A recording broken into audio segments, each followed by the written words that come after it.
Welcome to the Rare Element Podcast. I'm your host, Lucy Bond. Some temples are built to be found, others are built to protect a voice from being extinguished. What kind of man builds one that does both? In this rare conversation, I sit down with a man who carved his legacy into the living fabric of American occultism.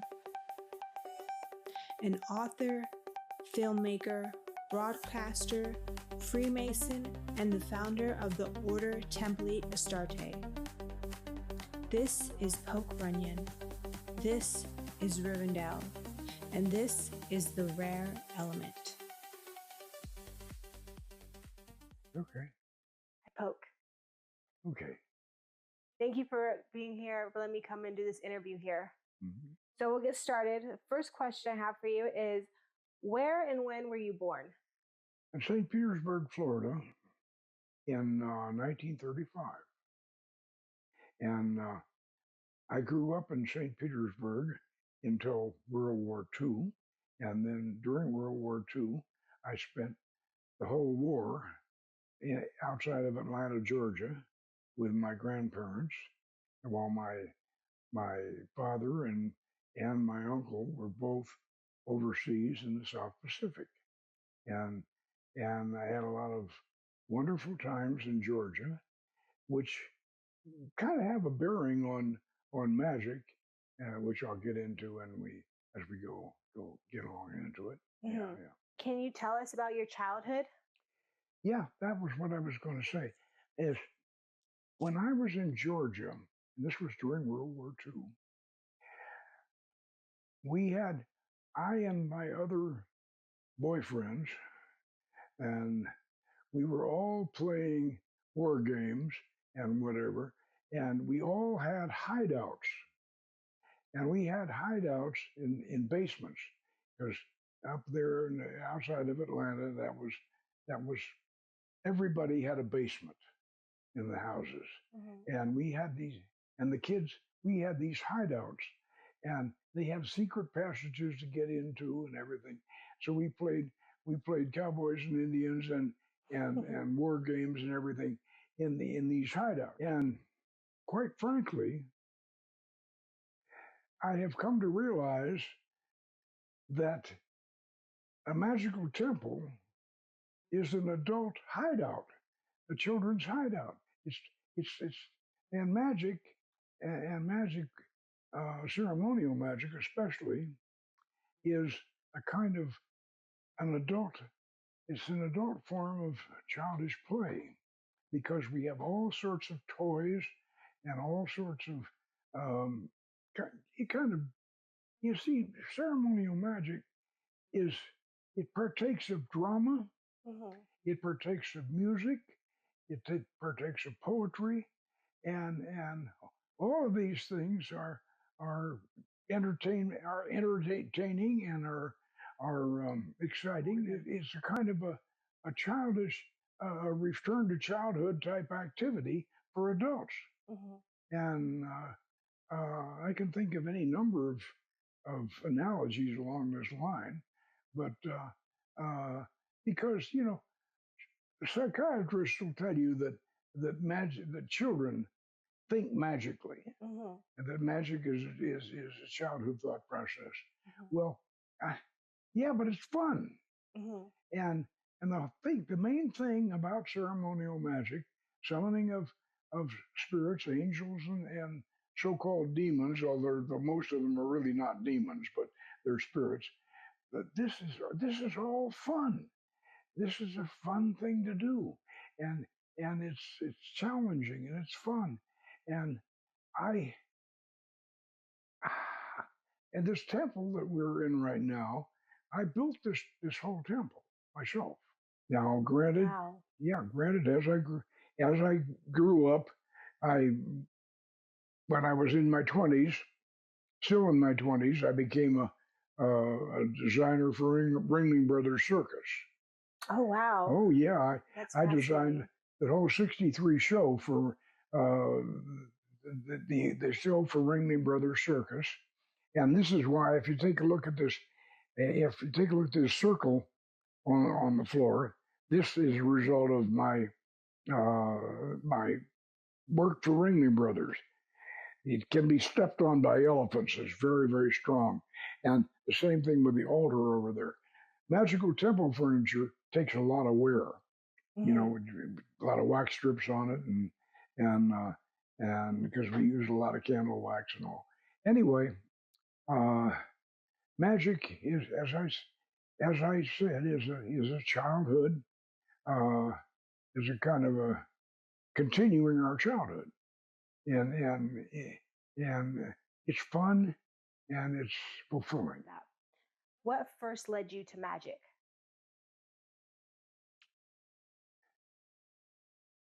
Well, to be honest, I had a girlfriend who was born on Halloween, and she thought she was a witch, and this was back when I was about 22 years old, and so for her birthday, I bought her a magic. She said she wanted a magic book, and so I bought her a magic book. I bought her Paul Christian's. He was a French magician. Paul Christian's Theory, History, and Practice of Magic, a 2-volume set, and and of course, I read a lot of it before I gave it to her because I didn't want her to know something that I didn't know, you know, especially because she wanted to be a witch, and and lo and behold, that book provided our first initiation ceremony for my magical order, the O.T.A. Oh wow! That's where we got our first initiation ceremony, and my protege and my right hand man Max and I are doing a book on that original tradition, and we're working on that right now, and we have recently we've recently collaborated on the Book of Solomon's Magic, which can we see this right here? Yeah. And I'll hold it up. We've recently collaborated on this, and this is primarily on Solomonic magic. When I say Solomonic magic, I mean the magic of King Solomon. And I think most people know that Solomon was sort of the Merlin of the Bible, and he summoned these spirits, and according to some legends, he summoned these spirits to help him build the temple. And his favorite spirit was the goddess Astarte, and so she, of course, was also the goddess that Faust, the German magician, summoned, and and if we recall that wonderful film that Richard Burton and Liz Taylor did on Faust and the goddess Astarte too, you know, which Taylor played. So we've got a book on how to summon these spirits, and in here we have some of my artwork. When I originally saw them and communicated with them, and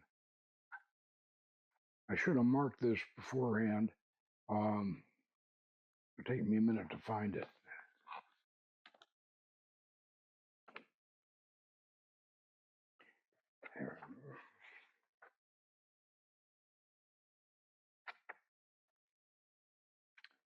This was the way I saw Baal, the consort of Astarte. This is the way I saw her in the mirror, in the dark mirror when I first contacted him. And then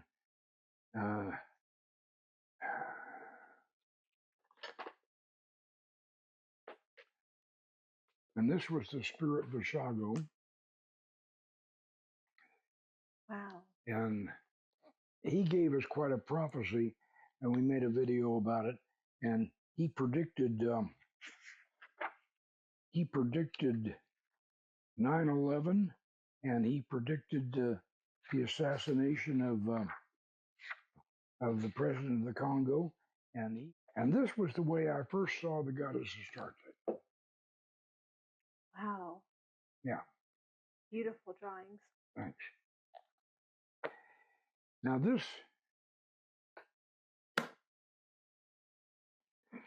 little sales pitch. This book is available from our website bookstore, pokerunyon.com. That's all you got to know. It's just pokerunyon.com. Go there, and this book is available, and we'll be more than happy to send it to you. And we'll put all that in the description Yeah, to the podcast video. Yeah. Okay. Was there any time on your magical journey where you faced conflict of people coming, like telling you not to be a magical person? Oh, certainly. In fact, as you know, I'm wearing, there's my Masonic buckle here. Yeah. I am a Freemason, and magic, of course. Solomon figures very heavily in Freemasonry, and so obviously I have had some conflicts within Masonry. There have been those who have not particularly liked what I've been doing, and then there are those who do, and so I'm sort of controversial in that respect. Yeah. In common, we're both controversial. Yeah. Was there ever a moment of contact, spiritual or otherworldly, that changed you? Oh, yes, definitely. One of the most important traditions in magic is that of knowledge and conversation with your holy guardian angel. Uh-huh. This is very important, but most people today in the magical tradition don't know that you actually have 3 holy guardian angels. Oh, wow. Yeah, you got 3 of them. Not just one, of course, that stays with you through all your incarnations. That's the big one.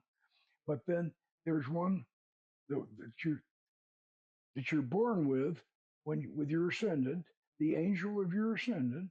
Uh-huh. And then there's another one, the planetary ruler of your ascendant. Uh-huh. Because your ascendant is an astrological sign, and the planet that rules the sign, you have an angel for that one too. He's the angel. He is the angel of your career, and whereas the angel of your ascendant is the angel of your personality, and the holy guardian angel above all, he's the one that stays with you. He's your conscience, and he stays with you through all your incarnations, and he hopefully keeps you out of trouble. And most people don't know that, but unfortunately, during the Middle Ages, most people didn't know their birth dates. The only people who really could have actually researched their three angels were either the nobility or the church. But most other people didn't know they didn't know their birth date, and so a system was created, the same system, but it was abbreviated down to just the one angel. Now, I'm not saying that medieval system doesn't work. It probably does work because many people have done it, and McGregor Mathers and Crowley attempted it. He never actually did it, unless you believe that that I was his guardian angel that supposedly delivered the book of the law to him. If you believe that was his guardian angel, I don't think it was, but Crowley tried to say that it was, and but he didn't. Crowley may have been aware of the three angel thing, but he never attempted it, and his mentor McGregor Mathers, the Golden Dawn, he didn't. He only attempted the one angel. Mm-hmm. Now, I did my Holy Guardian Angel retreat on all three, Mm-hmm. and my main guardian angel, and I keep the name to myself, but my main guardian angel gave me a vision of the laws of old, which we have on the pillars out there. You see the snakes running around the pillars out there. I don't know if their camera covered that, but this, they're sort of Samothracian snakes running around the pillars, Mm-hmm. and they have the laws of old in the ancient Enochian language that D.N. Kelly translated. But anyway, I got those during my Holy Guardian Angel retreat. They were given to me by my Holy Guardian Angel. Mm-hmm. And that was quite an experience. Mm-hmm. And the laws of old correspond to each of the spheres of the tree of life. You see the tree of life over there. Yes. And each of the spheres has one of the laws. And but I will admit that they're very much like, and they're very similar to something that Albert Pike came up with in one of his versions of the 28th degree in Scottish Rite. So that may have influenced me, but then and that Pike may have been influenced by the same thing himself, because he was quite a magician. Yeah. And, anyway. And so that was a profound experience. Yeah. Magical experience. Very interesting. Yeah, that's new information to me. I know I've heard that the Native American tradition believed that we have 7 spirits that are there with us through life. The Native American traditions. Well, so did Cagliostro, Mm-hmm. and we believe the same thing. Mm-hmm. There's a special angel for each one of the spheres, and of course we follow the Canaanite tradition of Solomon. And Solomon really didn't believe in Yod-Heh-Wah-Heh. He didn't believe in Yahweh or Jehovah. Mm-hmm. He was a follower of the same as his friend Hiram of Tyre, the Phoenician. He was a follower of Elyon, the old father god, Mm-hmm. and who was really the father of Jesus too. And so, and by the way, we are Rosicrucians, Mm-hmm. and we follow the pretty much the Valentinian Gnostic Christian tradition, and so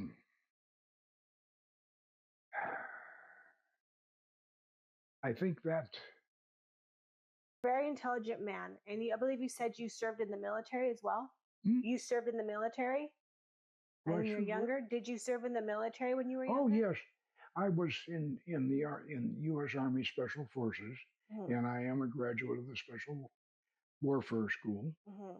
And I just received my lifetime membership in the Special Forces Association. Oh, wow. Yeah, Congratulations. Yeah. And yeah. So that brings me to my next question. Why magic? Why not religion, politics, or psychology? Wow, good question.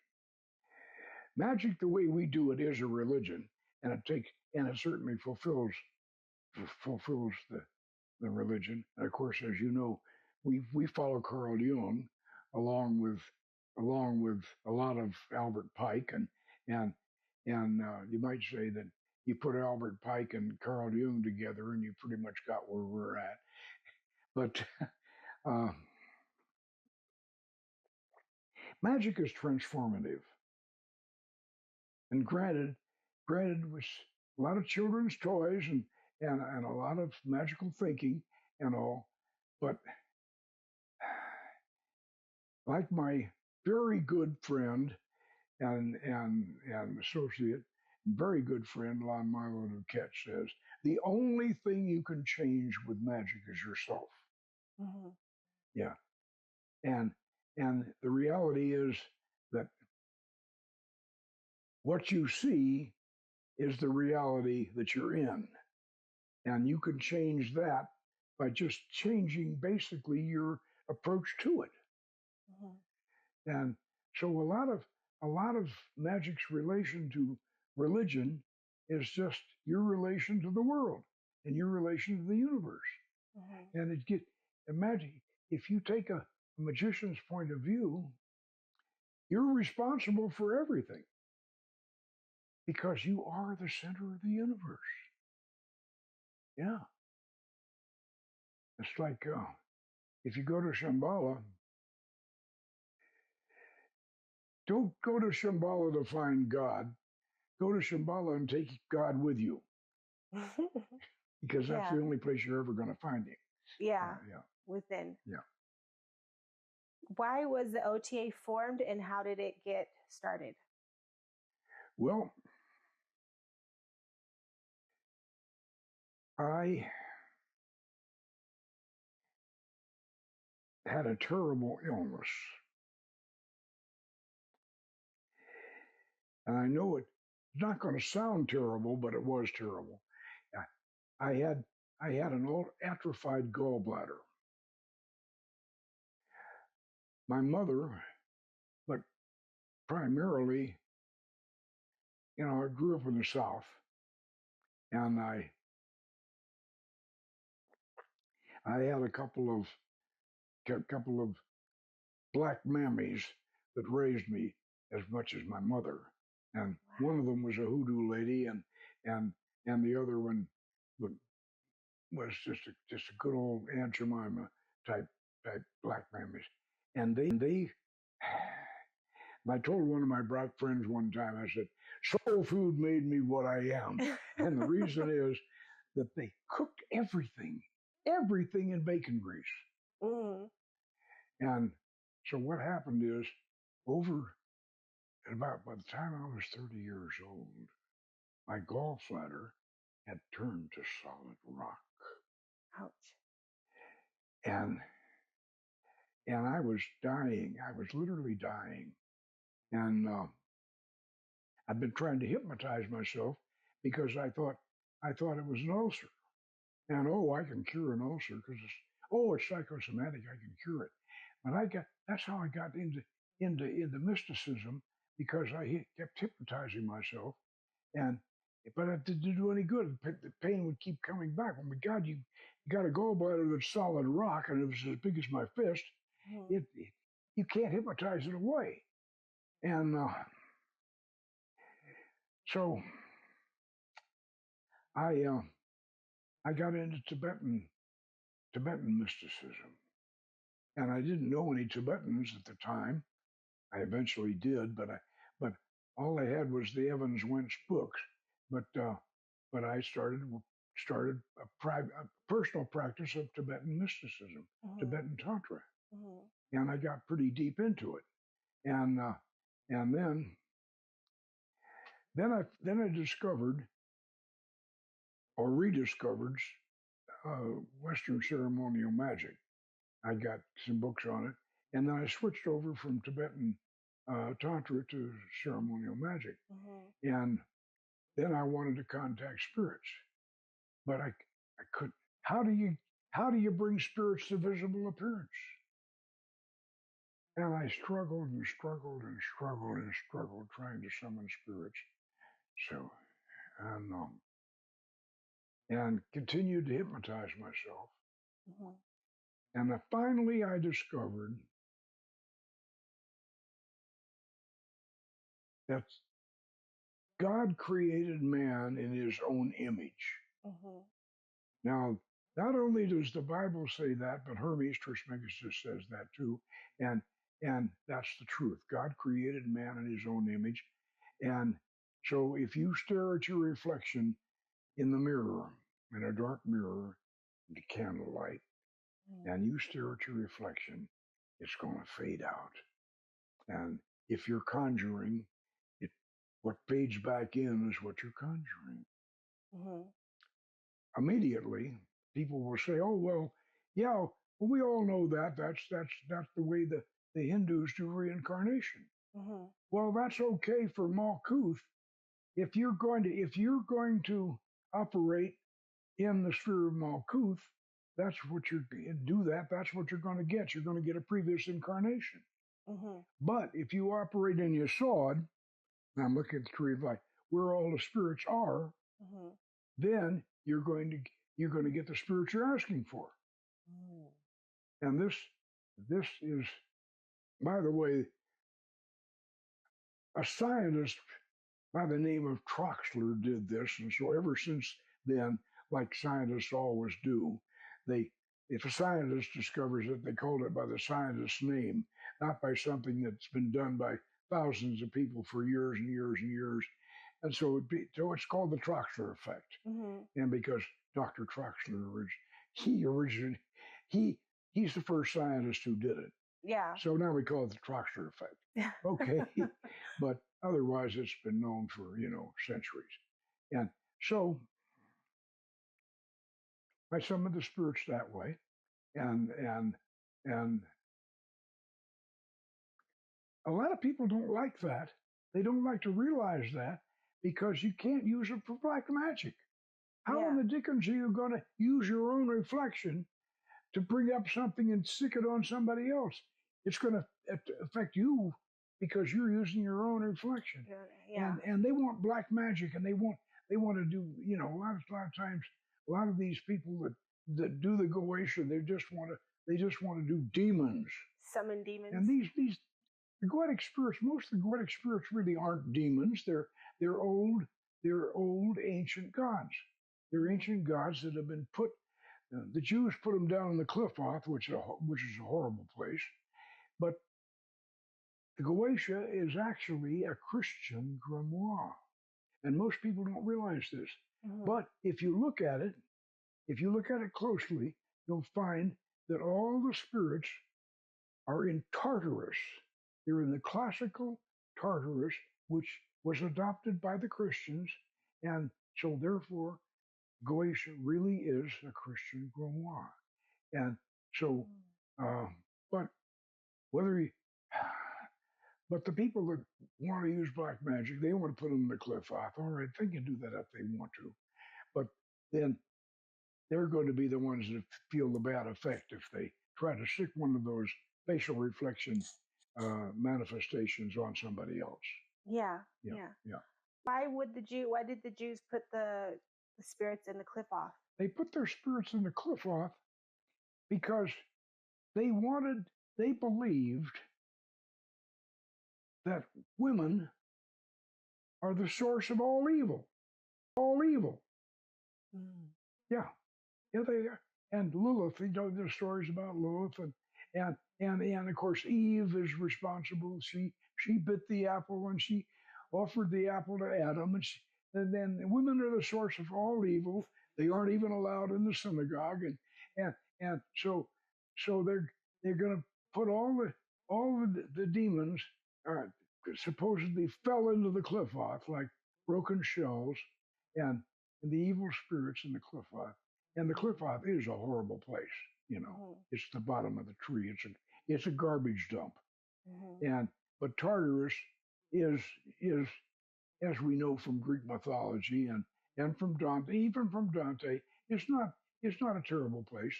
And so, but the important thing is, as I said, that the Goetia is really a Christian grimoire. Mm-hmm. We got started with Goetic magic, yeah. And yeah. Wow. What is the meaning of the Temple of Astarte? What is the meaning of the Temple of Astarte? Well, Astarte, as I said, was Solomon's muse, mm-hmm. and of course Faust also was, as we know, and she is the queen, was the queen of heaven of the Canaanites, and Solomon, as I said, he was not a Hebrew. Solomon was a Canaanite. Oh wow! And he built, You know, when he asked Hiram of Tyre, of the Phoenician, to help him build the temple, um, Hiram of Tyre said, "Praise the Lord," Mm-hmm. and they were both praising the same Lord. And one of the things the Masons don't realize is that the lost word is really Elion. Mm-hmm. They don't realize that. Really? Yeah, because uh, because that that was lost. You know, when not first temple but second temple, at and that's something that some Masons don't want to realize that. Yeah. Yeah. But anyway, Very interesting.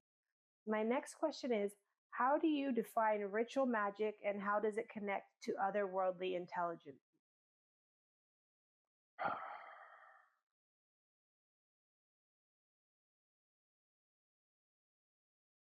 I'm not sure you're going to like my answer. Just remain controversial. Oh, yeah. As my friend Lon Duquette says, it's all in your head, but you have no idea how big your head is. Yeah. That's good. Your skull encompasses the whole universe. Your skull is really the brass vessel of the Goetia, and that spans, and the Goetia spans the whole universe, and all the spirits, all the angels, everything. It's all in your head, and it's all in your imagination. And magic is the creative use of your imagination. Yeah. Yeah. Awesome. What makes the O.T.A. different from traditional Masonry, Golden Dawn, or Wicca? I think we've been pretty much covering all of that. Uh, Traditional Masonry, of course, is still considers Jehovah to be, to be both the Christian and the Jewish God. And as I said, I'm a Valentinian Christian, and especially in my Rosicrucian side. I'm a pagan. I'm a classical pagan in the lower order, and the O.T.A. is under the Church of the Hermetic Sciences, and the O.T.A. has goes all the way from the first degree of Credit Rapport, the first degree to the third degree. From the fourth degree of Credit Rapport to the seventh degree, that is our Rosicrucian element. That's all. That's where we get into Valentinian Christianity. And does that answer the question? Yeah, that does. So on this podcast, we like to get into extraterrestrial life forms and paranormal experiences. Do you believe spirits, gods, and ETs are different or the same intelligence in different makes, different masks? They're different. They're different. They're all different. But you've got them all inside your head.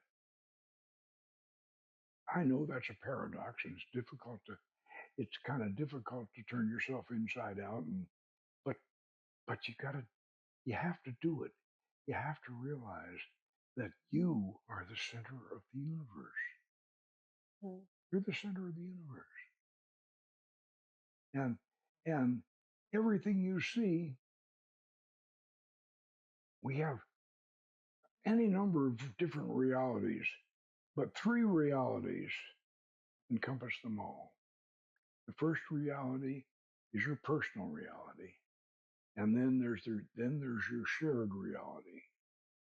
And then there's the ultimate reality. And the ultimate reality encompasses them all. And the personal reality does too. And there is, this is so hard for people to grasp. Then and they think the spirit is something outside of me, and expression, oh, the devil made me do it. Mm-hmm. Well, that's what they so often they want, another spirit, or a UFO, or an extraterrestrial, or something like that. They want another spirit to blame for something. Mm-hmm. Mm-hmm. You can't blame any. You have to accept all the blame yourself, and you're responsible for everything. You're responsible for the whole universe, and this is one of the hard things to grasp when with what we call enlightenment. Mm-hmm. Enlightenment, to become responsible for everything and everybody. That can sound like a heavy load to carry. I know, and yet at the same time, I must admit I shove it aside and slide back into even my prejudicial, into some of my prejudices. Some things I know better off not to, that I shouldn't be, but it's more comfortable. Mm-hmm. It's more comfortable.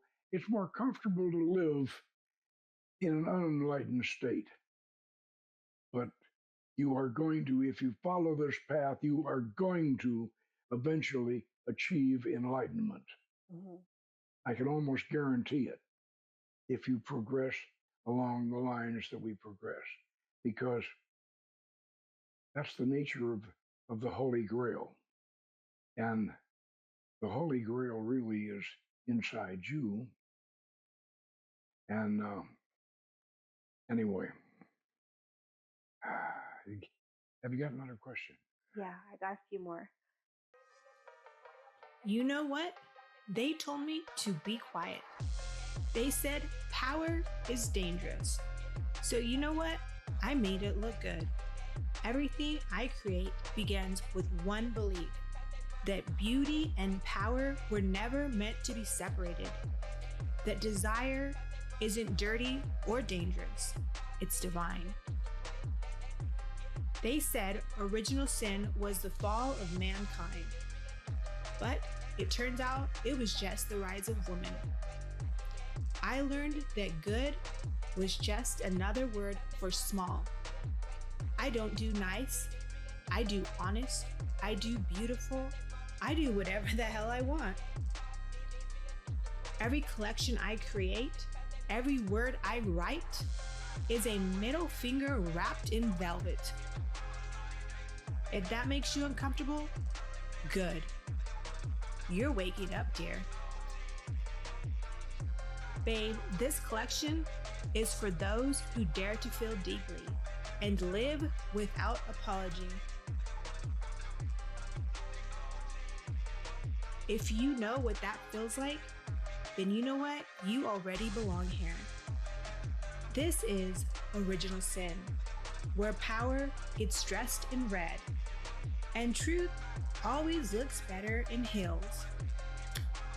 Visit LucyVaughn.com to discover Original Sin, the collection, the movement, the services, the awakening, and see what they tried to warn you about.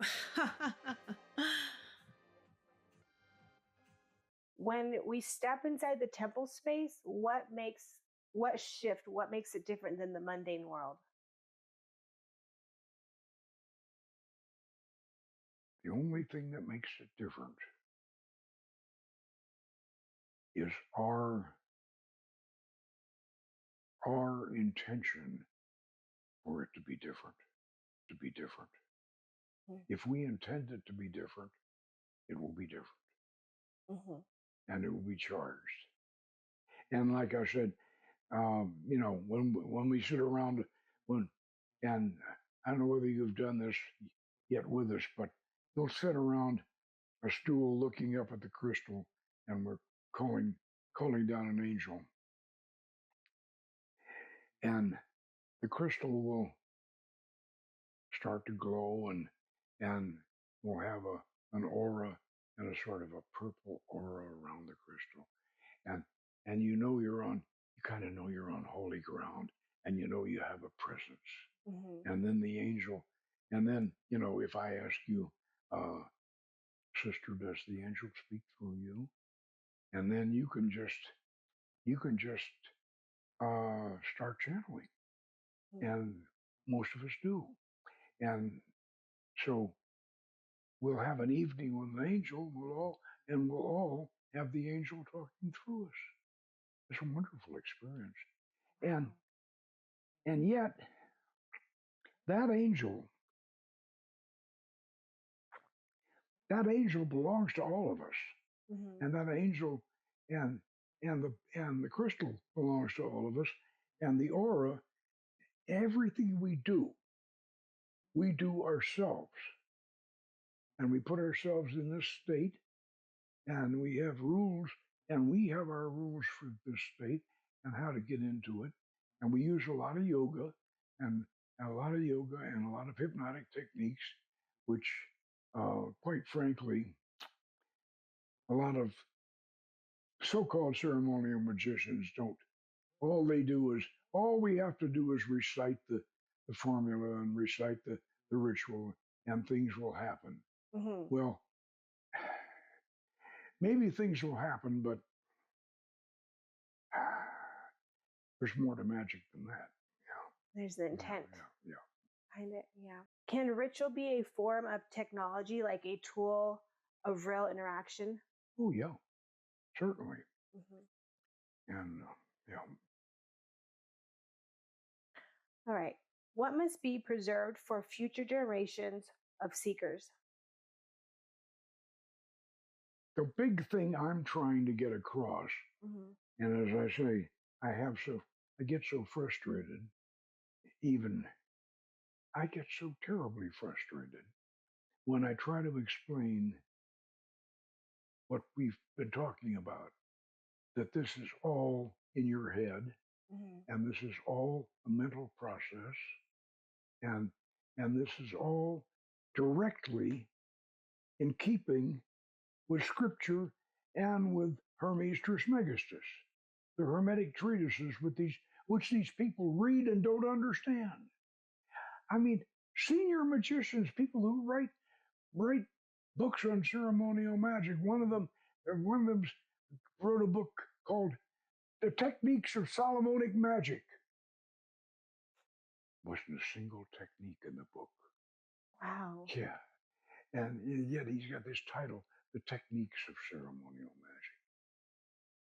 But the guy is a psychic, and he's had some visions, and so he thinks the visions come from somewhere else. He doesn't realize they come from him. And so that's what I'm trying to get across. I'm trying to get across, and I hope I can leave. And of course, I'm 90 years old, so I want to make it to 120 because I got a lot of work to do. I've got a lot of more work to do, and a lot of more fun to have too. And so I want to make it to 120 so I can get my work done. But I want to leave with the people realizing that they have it in them. God is in you. They have the power. You've got the power. It's like Jesus said in our film Beyond the Myria. He said, I'm in all of you. I am in all of you. But in each of you, I'm alone. And you're the master and I'm the servant, if you only knew it. And wow. I just if I can just get people to realize that. And then also too, like the Hindus say, namaste. The God within me salutes the God within you. And yet at the same time, the Hindus voiced namaste, believed in all these things. And yet they had ferocious violence with the Muslims who essentially believed in the same thing. They had, if you read the Quran, you find that that the Muslims are charged with being tolerant and especially with other believers and whatever. And but they killed each other by the millions. When the British left India, the Muslims and the Hindus went to war with each other, and yet they have this beautiful philosophy. I want this beautiful philosophy to last. Yeah. I want them to really accept it. I want it to happen. Yeah. Yeah. I think the world would be a much better place. Oh God, would it ever be? Yeah. One of the things I've caught on so far is the power of the imagination and creativity for a child to make an understanding of the world and kind of come into connection with something greater than themselves. And I've also found in my experience that that same technique applied to an adult gives them the ability to overcome great traumas or be able to accomplish great feats in life, all by the facts, the things that they're able to create in their mind to believe. Yeah. Yeah. What mistakes have past occultists or mystics made that we must do differently? What mistakes? Well, the big mistake that Aleister Crowley made, and he was a genius. I mean, he was an absolute genius, and we owe him a lot because he brought magic into the modern world. He made it a genuine psychological study, and he made it, and so we owe him a lot. But he made a terrible mistake. How so?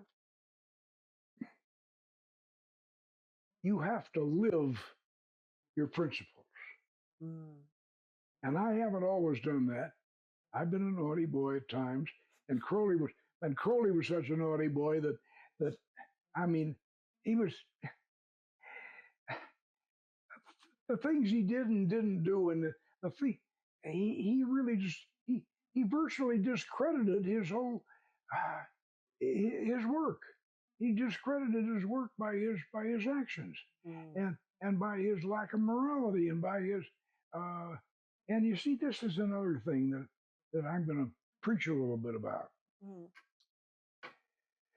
Our laws of old on the pillars, the ones that I got in my Holy Archangel retreat, are all very, very liberal. They're all, comfort the fallen for Malkuth and be thou stewards of the earth for Netzach and whatever. They're all very liberal. And then my friend Ed Sitch, who's playing the Christian fundamentalist, he says, "Well, is this a way of avoiding the Ten Commandments?" And then Mary Kamer, our adept, Dr. Philos, Mr.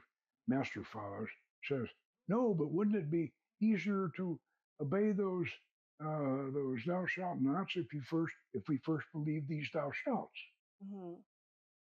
Well, yeah, that's true. But without the Ten Commandments, we have in this world right now,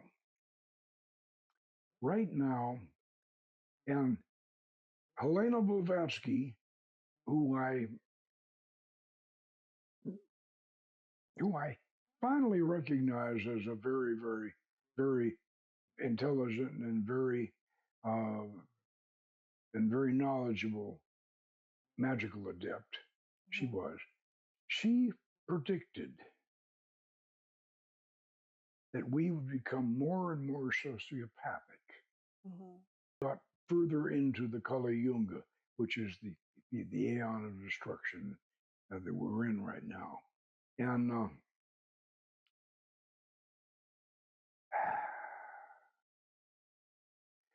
she thought, I'm not going to quote that percentage because I think it's outrageous, but there's a huge percentage of our population, and we're experiencing this right now, and trying to clean up Washington D.C. and some of these cities. We have a huge number of our population that are outright sociopaths. They have no souls. Mhm. These are soulless people. Yeah. And you feel sorry for them because you've got a soul, I've got a soul, and we know how important having a soul is, but these people have no souls. A lot of them can pretend they can be very intelligent, and some of them can pretend to have souls, and they're very good at that, a lot of them. Mhm. But we got to have the 10 Commandments have got to stand everywhere against these soulless people. Yeah. And that's what our laws of old are very liberal. They're very creative, and they're very liberal, and they're very good for ecology and everything else, and all the things. But we have to have the 10 Commandments, and we have to abide by them. And that's what Crowley didn't do. He took that old libertine Gnostic idea of, oh, well, you want to get free of the demiurge, you got to break every one of his laws. Do it that Yeah, will. and so he would set forth to break every one of the 10 Commandments. And that, of course, ruined his system because, anyway. And it seems to be the tendency of human nature, society, to remember more of the bad than the good. Yeah. Right? Yeah. The good, the bad, and the ugly. Yep. Yeah. What do you want your legacy to protect?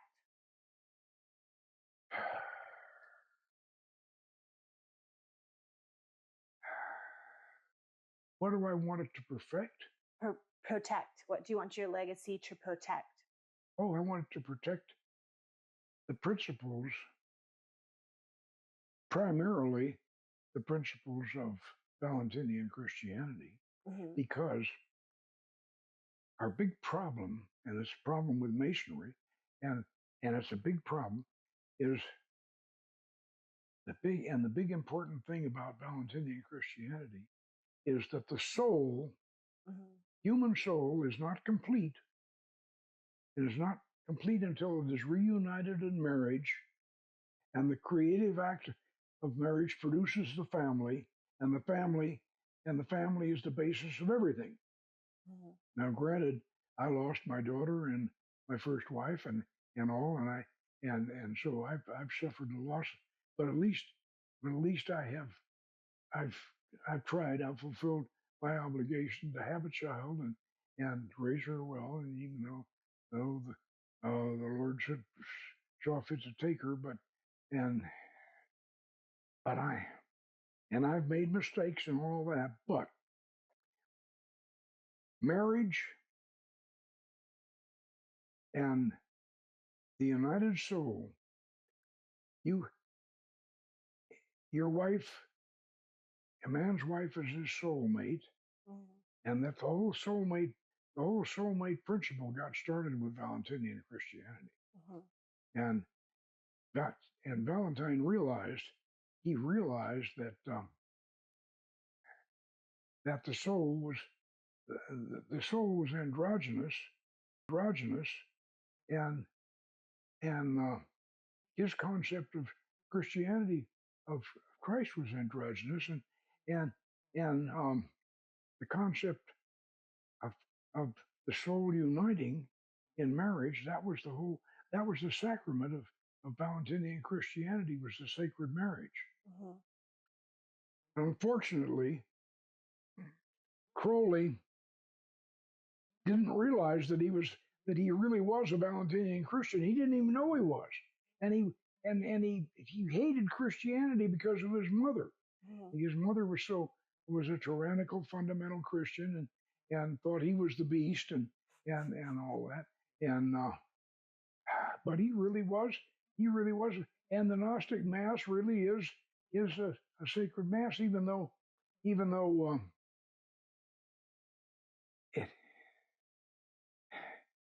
he once pulled he pulled a man's charter for a lodge. A guy had a lodge, uh, had a lodge built up, and he would not denude his priestess for the Gnostic Mass, and Crowley pulled his charter. Mm. Crowley didn't know when to compromise. He didn't know we have to be worthy. We have to be worthy to wear the cross. We have to be worthy to oh, and even if it's rose cross, we have to be worthy of wearing it.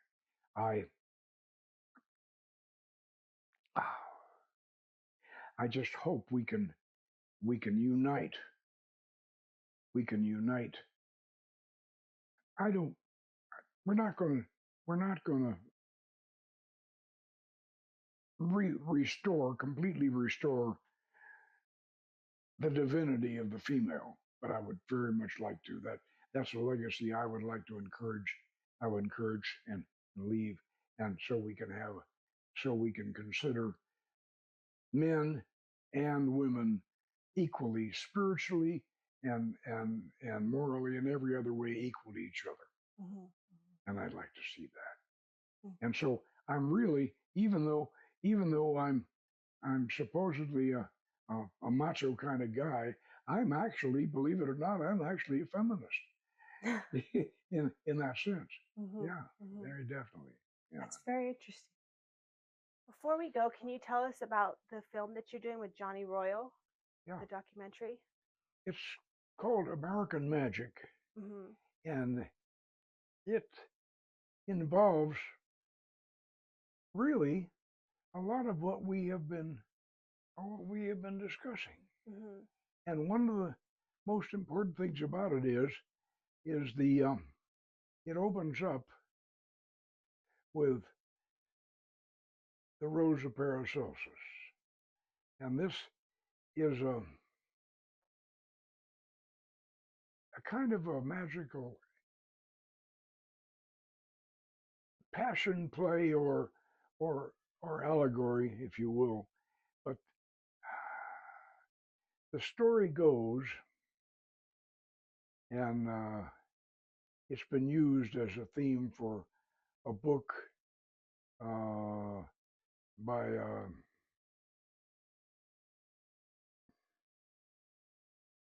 fellow by the name of Picard.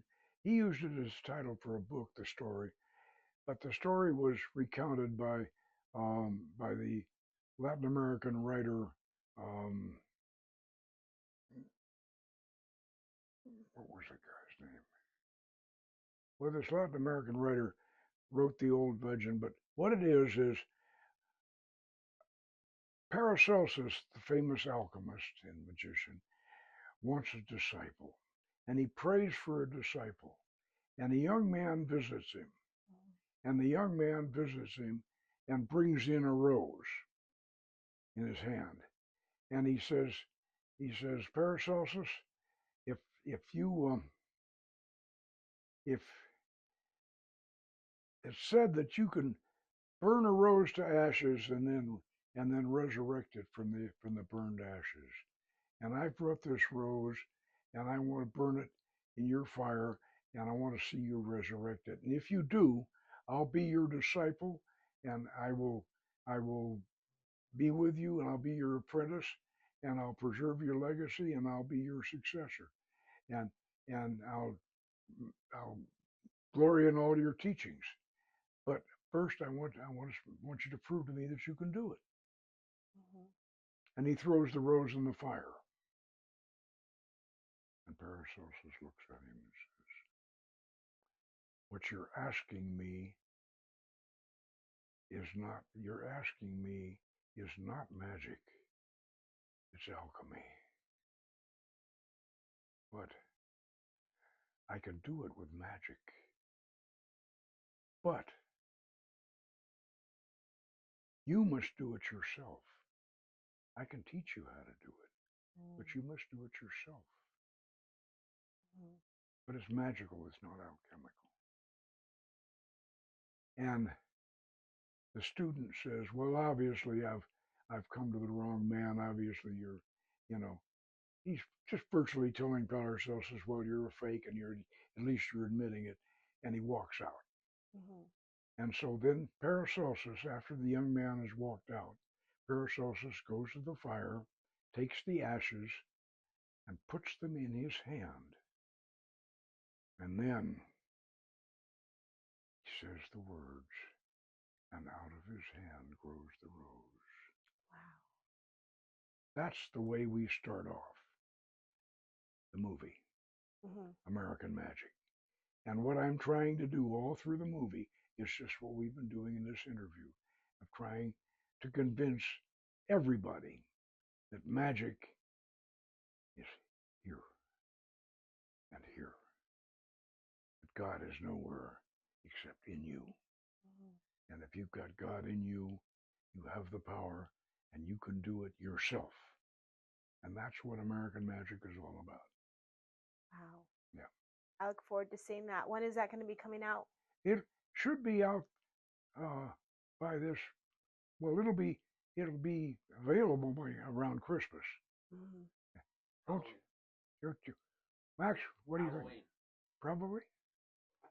Halloween? Yeah. Set to be released by Halloween. Well, we say Halloween, but I'll believe it when I see it. This way, yeah.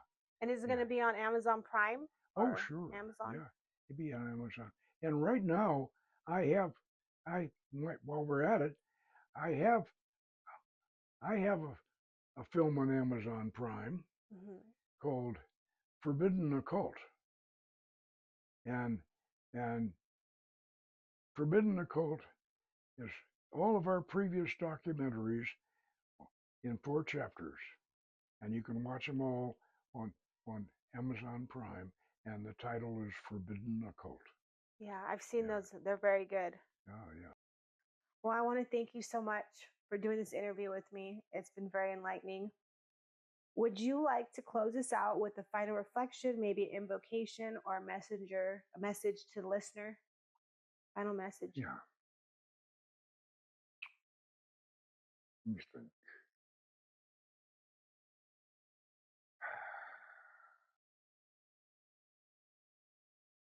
Omar said, I sent my soul into the afterlife to spell, and by my soul returned to me and said, I myself am heaven and hell.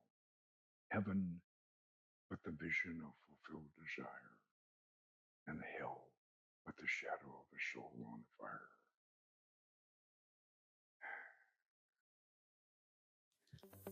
Not all power announces itself. Some of it waits in silence, waiting for the ones who can truly hear it. This temple, this man, this magic has never stopped transmitting. And if you're listening to this now, you are not just listening, you are remembering. This is the rare element. The transmission's live, and the silence is over. This is the rare element. New episodes drop every Thursday.